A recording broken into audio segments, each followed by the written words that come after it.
अध्यात्म विज्ञान कोई धर्म या संप्रदाय नहीं है, ये स्पिरिचुअल साइंस है जो कुदरत के कानून पर आधारित है।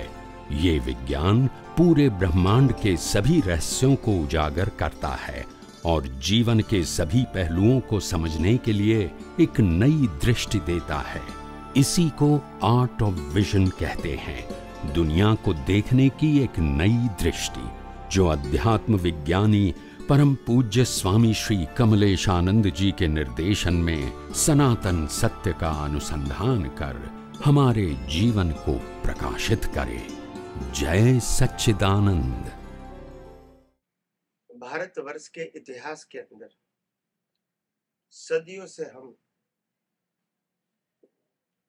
मुक्ति की झंखना करते हैं, सनातन सुख की इच्छा व्यक्त करते हैं, प्राप्त करने का अपने अपनी क्षमता के मुताबिक प्रयास करते हैं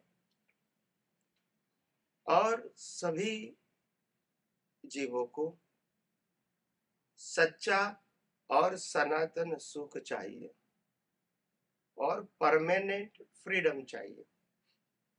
फ्रीडम भी कैसी चाहिए? परमानेंट। और सुख भी कैसा चाहिए? परमानेंट।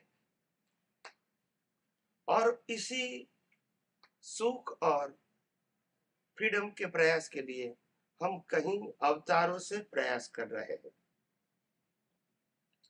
प्रयास करने के बाद भी सफलता का अंश दिखता नहीं है in our day to day and practical life. इसके पीछे प्रयास की कमी नहीं है, दृष्टि की कमी है। जब दृष्टि ही गलत है तो रिजल्ट भी गलत आएगा।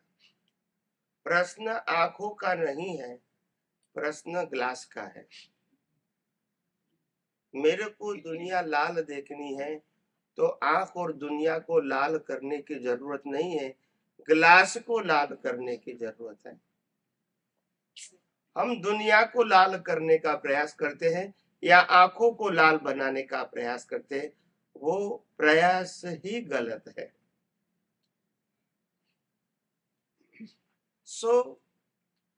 क्योंकि सदियों से हम, और इस अवतार में भी हम बचपन से लेके अभी तक बहुत सारे साधु संत सन्यासी त्यागी तपस्वी योगियों को मिले होंगे, उनके पास बात सुनी भी होंगी, धार्मिक किताबें पढ़ी भी होगी और अलग अलग समय पे अलग अलग रिचुअल्स को फॉलो भी करते होंगे।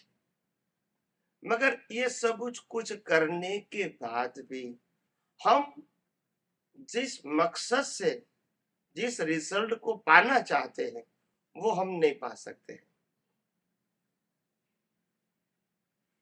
प्रयास करने के बावजूद इसके पीछे कमी दृष्टि की है। हमारे पास जो भी सोच है, समझ है, ज्ञान है, वो सब ज्ञान हमारे पास रिलेटिव सत्य का है, जिसका दूसरा नाम है व्यू पॉइंट। हमारे पास सनातन सत्य का या यूनिवर्सल ट्रूथ का विजन नहीं है और इसीलिए सब लोग अपने अपनों धर्मों की व्यू पॉइंट के हिसाब से बात करते हैं। और व्यू पॉइंट का मतलब होता है सभी लोग अपने मत को ही सही बताने की कोशिश करते हैं, मगर व्यू पॉइंट कभी सनातन नहीं हो सकता है और सनातन कभी व्यू पॉइंट नहीं हो सकता है। मगर हम बचपन से ही व्यू पॉइंट या सांप्रदायिक ज्ञान को ही सनातन सत्य मानने की कोशिश कर रहे हैं और इसीलिए हम अपने जीवन में विफल हो रहे हैं। सच्चा सुख और सच्ची मुक्ति की अनुभूति के जो हमारा प्रयास है उसमें हम विफल हो रहे हैं।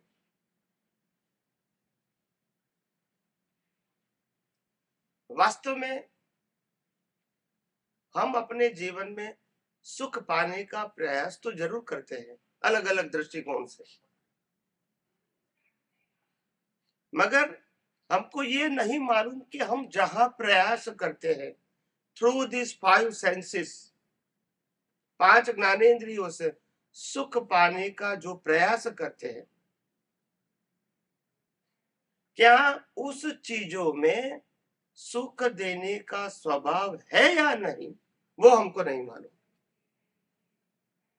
लोक मान्यता से प्रयास करते हैं, मगर ये नहीं जानते हैं कि जिसमें से सुख प्राप्त करने का प्रयास करते हैं उसमें सुख है कि नहीं। ये हमने कभी न सोचा था और नहीं कभी प्रयास किया है। बस लोग कहते हैं तो हम मानते हैं और फॉलो करते हैं, और इतना सारा प्रयास करने के बाद भी विफल होते हैं तो फिर क्या करते हैं, और कोई दूसरा व्यू पॉइंट पकड़ लेते हैं। मगर ये हमारा जो प्रयास है वो सही नहीं है। तो हम शुरुआत करते हैं, जीव मात्र सुख की खोज करते हैं, मगर सुख कहाँ है वो नहीं मालूम। हमको जो पसंद है वो दूसरे को पसंद नहीं है, और दूसरे को पसंद है वो हमको पसंद नहीं।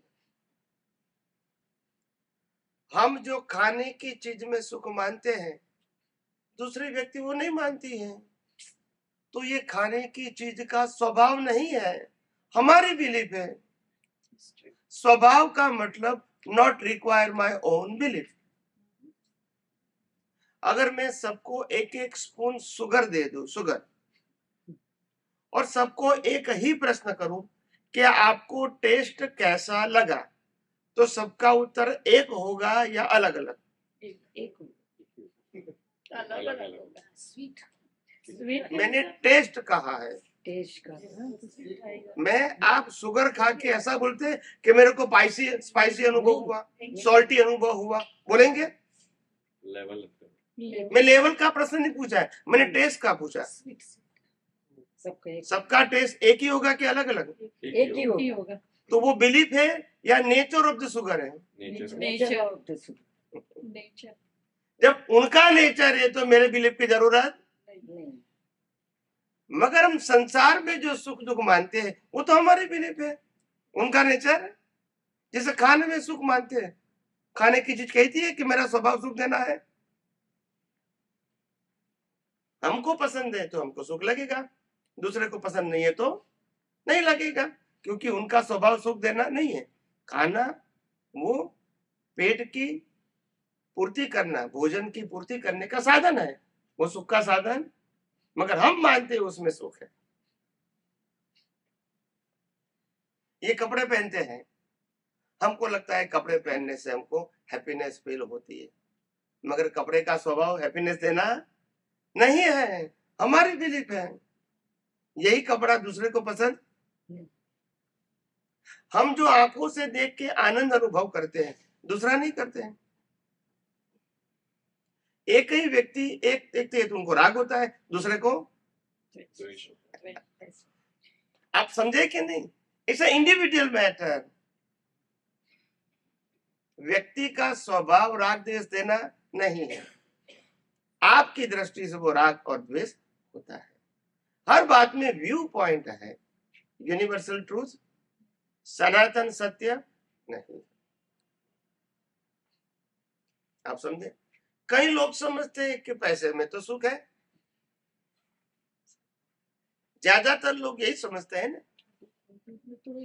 पैसे में सुख देने का स्वभाव नहीं है। पैसा विनिमय का साधन है, एक्सचेंज मनी टू मटेरियल। जीवन जीने का साधन है, सुख का साधन नहीं है। बहुत सारे सन्यासी योगी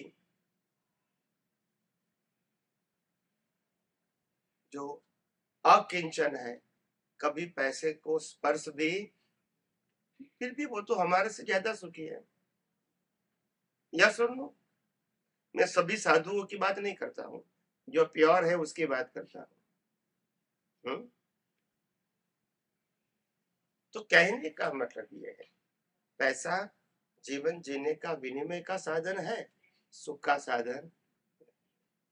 हर चीज जो हम यूज करते हैं वो जीवन जीने के लिए है, मगर वो हैप्पीनेस के लिए नहीं है। और हमको क्या चाहिए? हैप्पीनेस। तो क्या इस दुनिया के अंदर हम जो 5 सेंसेस से फील करते हैं, इसमें क्या हैप्पीनेस का नेचर है? कोई भी चीज में, चीज कहो, व्यक्ति कहो, संपत्ति कहो, साधन कहो, संबंध कहो, क्या किसी में सुख है परमानेंट?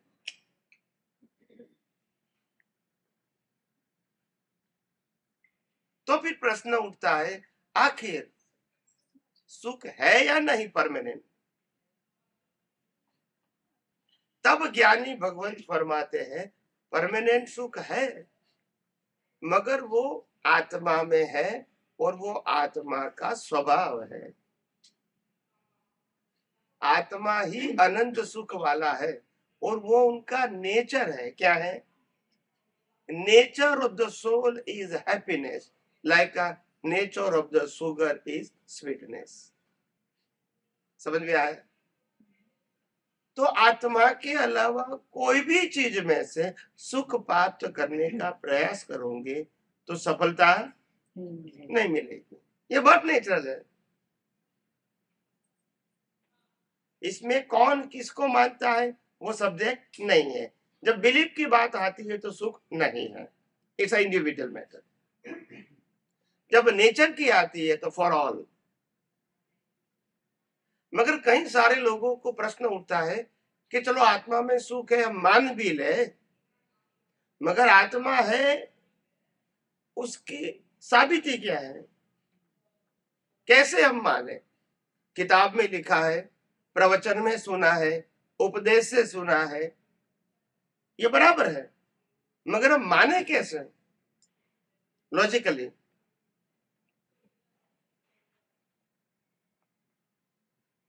तो आत्मा का प्रूफ इतना सारा है। आत्मा नहीं है तो शरीर का अस्तित्व भी नहीं है। आत्मा नहीं है तो ज्ञान ही नहीं है, मुर्दे में ज्ञान नहीं होता। आत्मा नहीं है तो फीलिंग भी नहीं है। आत्मा नहीं है तो कर्म की भुगतान भी नहीं है, मुर्दे को भुगतान। आत्मा नहीं है तो नए कर्म भी नहीं। आत्मा नहीं है तो रीबर्थ भी नहीं होगा। यस और नो? Yes yes. और आत्मा नहीं है तो मुक्ति भी नहीं है। आत्मा नहीं है तो सनातन सुख भी। आत्मा नहीं है तो कर्म का सिद्धांत भी नहीं है। ये सब कुछ है बिकॉज ऑफ द सोल। इसमें ज्ञान नहीं है। अगर ज्ञान होता तो हम नहीं जलाते। राम कृष्ण महावीर का बॉडी भी जलाया क्योंकि ज्ञान नहीं। Body is a instrument to suffer your previous birth cause. आत्मा है तभी ये सब कुछ है, नहीं तो लाइफ ही नहीं है। लाइफ किसकी? ज्ञान किसका? इसमें तो ज्ञान नहीं है।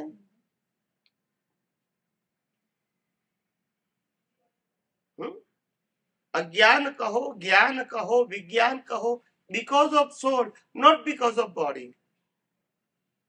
जब बॉडी जलाया था तो अज्ञान भी नहीं है, ज्ञान भी नहीं है, कुछ भी नहीं है, फीलिंग भी नहीं है, रियलाइजेशन भी नहीं है। तो ये आत्मा का प्रूफ। फिर कई लोग कहते हैं कि चलो आत्मा को तो मान लिया हमने, पुनर्जन्म कैसे माने? ये हमारे सोशल लाइफ के अंदर बहुत सारे आज युवा होते हैं, टीनेजर्स और युवा, वो कहते हैं कि आप जो बताते हैं वो शब्द ज्ञान तो बराबर है, मगर आपके पास कोई लॉजिकल एक्सप्लेनेशन नहीं है। जो किताब में लिखा है वो आप मानते हैं, हमको तो क्या चाहिए? प्रूफ चाहिए, लॉजिक चाहिए, जिसे हम कन्विंस कर सकें। तो पहले आत्मा। दूसरी बात, पुनर्जन्म और कर्म का सिद्धांत कैसे माने? तो हम सब कॉज एंड इफेक्ट को तो मानते हैं। Cause and effect is a science, yes और नो? Yes. कोई भी इफेक्ट कॉज के बिना नहीं होगी, और कोई भी कॉज की इफेक्ट नहीं होगी, ऐसा इट्स अ साइंस। सिंपल भाषा में एग्जाम एंड रिजल्ट। Result. कोई भी रिजल्ट एग्जाम के बिना, नहीं और अगर एग्जाम दिया है तो रिजल्ट भी आएगा। आएगा। ये दोनों को रिलेटेड है, करेक्ट? तो पहले एग्जाम होता है कि रिजल्ट? Exam. इस दुनिया में जब हम जन्म लेते हैं, जन्म के साथ ही माता पिता मिलता है, भाई बहन मिलता है, रहने का घर मिलता है, धर्म मिलता है, वो रिजल्ट है या एग्जाम? Result. Result. तो उसके एग्जाम कब दिया? पहले Last. मतलब प्रूव द रीइंकारनेशन, यस और नो? Yes. आपके पास और कोई उत्तर है तो बता सकते हैं। मतलब पुनर्जन्म हो गया ना? अच्छा, पुनर्जन्म साबित हो गया, कर्म का सिद्धांत भी साबित हो गया। जो कर्म किया था उसका ही फल मिलेगा। आत्मा भी साबित हुआ, क्योंकि वही आत्मा की हाजिरी में कर्म बने थे, और यही आत्मा तो सेम है, बॉडी चेंज हुआ है, but the soul is. Same. जो आत्मा की हाजिरी से कर्म बना था, उसी आत्मा की हाजिरी से कर्म फल भी मिलता है। बॉडी दूसरी मिलती है, but the soul is. Same. तभी तो रीबर्थ कहेंगे। ये बॉडी का रीबर्थ नहीं होता है, सोल है तभी रीबर्थ है ना। तो ये तीनों चीजें प्रूव होती है, आत्मा, कर्म का सिद्धांत और पुनर्जन्म। ये तीन साबित होता है लॉजिकली। इसके आगे जाते हैं, हम शरीर की बात करते हैं, फिजिकल बॉडी। ये जो शरीर है, फिजिकल बॉडी, इसकी जो इंटरनल सिस्टम्स है, जो डॉक्टर रिपेयर करता है, हवा पानी खुराक लेते हैं, डाइजेस्टिंग और ऑल सब जो सिस्टम्स है, सभी की, पूरे वर्ल्ड के मनुष्य की एक है या अलग अलग है? एक. I am talking about the design. Same. Same. बोलिए। मनुष्य की सभी मैंने मनुष्य की ही कहा। मनुष्य की ओनली 700 बिलियन पॉपुलेशन, सबकी एक एक अलग है। अलग अलग है डिजाइन तो मैंने सिस्टम पूछा, और सिस्टम में और वो भी कहा मैंने कि डॉक्टर रिपेयर करते हैं। एक ही. I am not talking about the outside structure. एक मैंने ही. सिस्टम का, जिसको हम डिजाइन कहेंगे Wiring. या मैप कहेंगे, जो भी कहेंगे, स्ट्रक्चरल डिजाइन, सबकी एक एक अलग अलग है। एक ही है. नाउ द क्वेश्चन इज, क्यों एक है? Nature made, man made, two option, select anyone. Nature. Nature में तो नेचर मेड में फिर ऑप्शन नहीं. नहीं है। समझ में आया? तो सभी की एक ही है, किसी के पास चॉइस नहीं.